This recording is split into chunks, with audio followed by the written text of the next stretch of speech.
Hey guys, welcome back to the Success Seekers. I've got my son with me today. This is Griffin. But it's been a while since I made a video, so figured I would give you guys an update on my M1 dividend portfolio. We are sitting at currently 1,712. We are up $152, and we are up 16% overall. And we can see that there's a lot of green sectors, which is awesome. Every single sector is in the green. And if you guys have been watching for a while, remember some of my older videos before I took this little couple month hiatus. Sorry about that. A lot of them are red. So this is really awesome to see them all in the green. This is an effect of compounding for sure, just continuing to buy when stocks are down or up. There have been quite a few changes to the portfolio, and then there also has been some dividends that you guys have missed. So as far as changes go, let's take a look. So 40% of this portfolio is dedicated to growth. These are funds that are really safe. They're either ETFs or extremely just long-term positions that are pretty stable over time. So schd is 75% allocation of this slice of the pie. 25% is to jepi. I did have a lot more jepi, I think, in my last few videos, but I've lowered the jepi, which has lowered the overall dividend return to the portfolio. But in exchange for some higher growth, I put some more into schd, some less percentage into jepi. And then industrials, it is deer and cat, just these two. I love having just 2 to 3 in each sector. I don't really want to have more than 3 stocks in each sector, so I'm happy with just deer and cat. And it looks like actually too, deer is down a little bit, but that's a good time to buy. Good chance to have a sale. You can see how I want to have only 50% of my industrial stocks as deer, but I have 65% instead right now. That's because I've bought some during this sale, this downtrend in deer lately. Grocery, defensive. I have a lot of stocks in here. This is my most cluttered sector. I really need to work on this sector because I have not just 2 or 3. I have 1, 2, 3, 4 in here. I have Kroger, Target, Hershey, and Costco. I love Costco. I love Target and Kroger, honestly, too. So the thing that I really need to work on is Hershey. It's down so much right now. I don't want to sell it while it's down, but I'm just not a huge fan of it. And honestly, if Hershey was performing really well, I still feel like it doesn't really fit here in my portfolio. Kroger is a grocery store. Target's a grocery store. Costco's a grocery store. Hershey, it's kind of random. It's a random consumer item. So I think Hershey will be on the way out soon when it breaks even. For now, I'm just going to keep pouring money into it, looking for it to break even. What else do we have going on? We have tech. Tech is Apple, Microsoft, and Van Eck. That I think is the same as you guys remember. Restaurants is Texas Roadhouse and McDonald's. Love these two. 51% in Texas Roadhouse. That's crazy. I skipped over one, financials. This one is new. If you remember previously, I just had MasterCard and JP Morgan. I've now added Aflac. Aflac is a life insurance company. I love Aflac. They are on the dividend contenders list. They are one of the top performing dividend stocks as far as dividend increases go. They have increased their dividend, kept their dividend, and increased it consistently for almost 50 years. So I am very confident that they will continue to pay a dividend and increase it. And their stock price also has gone up over time. So I've added a 25% position in Aflac for my financial sector. REITs. I still only have O in here. And O has been pretty stagnant lately. I'm much more fond of Vici, a different REIT stock. Vici I have in my Roth IRA. If you guys go check out my Roth IRA, it should be over there, my Roth IRA videos to follow up my Vici positions.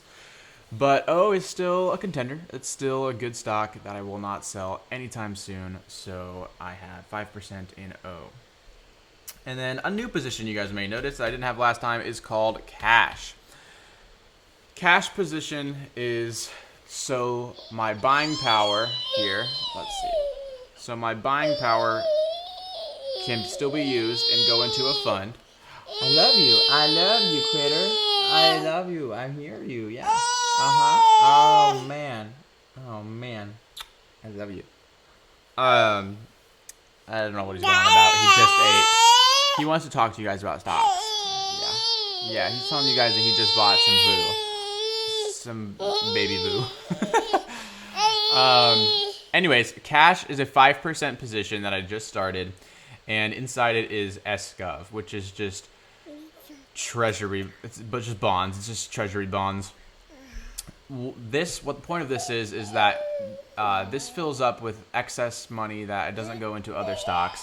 And when I find a deal, like recently I found John Deere was on an extremely good deal because they had sunk recently from a lower rating, or analysts have brought down the value or something. But I still believe it's a strong stock, so I continue to buy it. But oh my gosh, it just sank in value. How do I buy more cheaper? Where do I get that money from to buy more? Yes, I could load up $50 from my bank account into the stock account and buy Deere, but instead I can now just go right into cash. I can go right into cash. I can sell out my positions here and take that money and go buy one of the stocks in these sectors that is on a discount. So yeah, so that's where we're at. Aflac is new. The cash fund is new.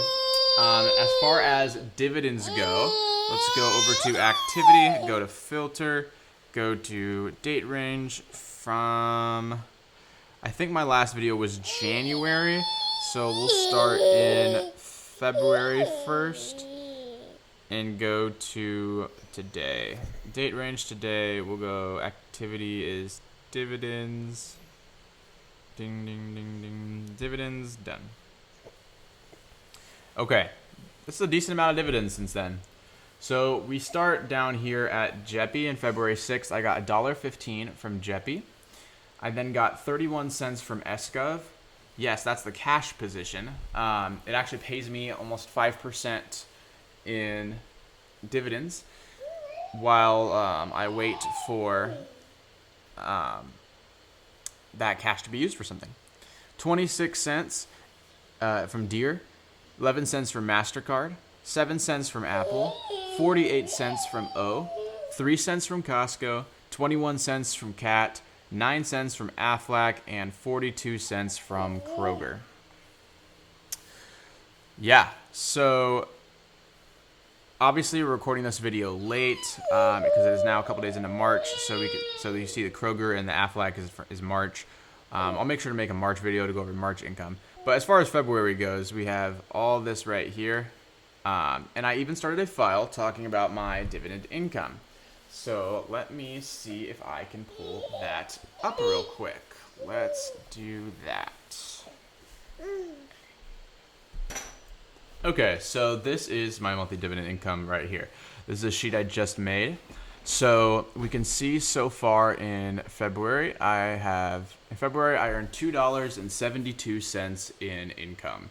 In January, the total was $4.32.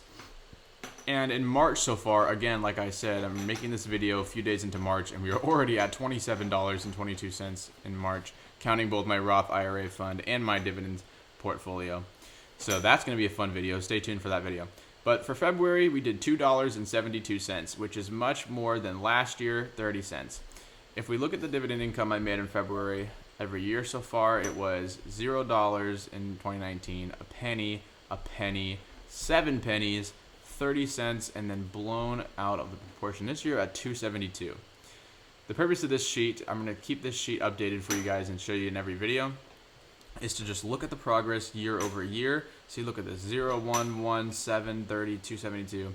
So look over the year over year progress, and I'll be able to scroll until towards retirement, and we'll be able to see how it goes from 7 to 30 to 272 in February, to 5 to 10 to 40 to 50 to 100 to 250 to $500 in February to $1,000 in February, and so forth.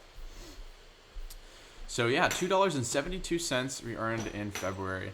And we're going to keep this sheet going. aiming to beat in 2024. Last year, the total income was $92.51 in dividend income before I started making videos. And those were in old portfolios. But we're already at $34.26 so far, including the couple days into March. So we're hoping to beat that $92. I think we're on track to get to about 150, because if we go ahead and take a look back at my phone here, if we go back over to Div Tracker, which is the app I have that tracks my dividend income, we can see that combined portfolios between my M1 and my Robinhood Roth IRA is at $125.83 in income, or $10 a month, 34 cents a day, at a 3.49% yield, 3.86% yield if you count the yield on cost. And it shows our top dividend payers, recent dividend changes. We see that Hershey increased their dividend, Texas Roadhouse did, as well as jepi. Looks like jepi was just the same, not an increase. But if we look at the M1 dividend portfolio, not counting my retirement account, just the M1, the one that this series is about, we're at $55.61 in income. And let's see if this thing is going to catch up. Looks like it is lagging behind. Okay, there we go. I think we're going to make some progress now. But if we look at the M1 dividend, we are at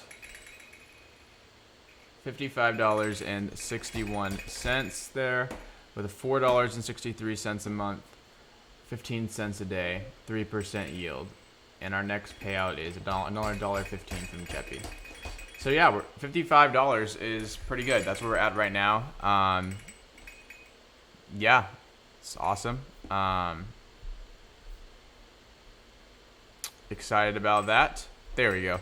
Caught up now. But yeah, $55.61 there in the M1.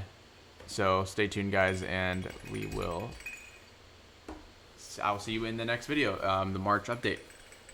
Later, skaters.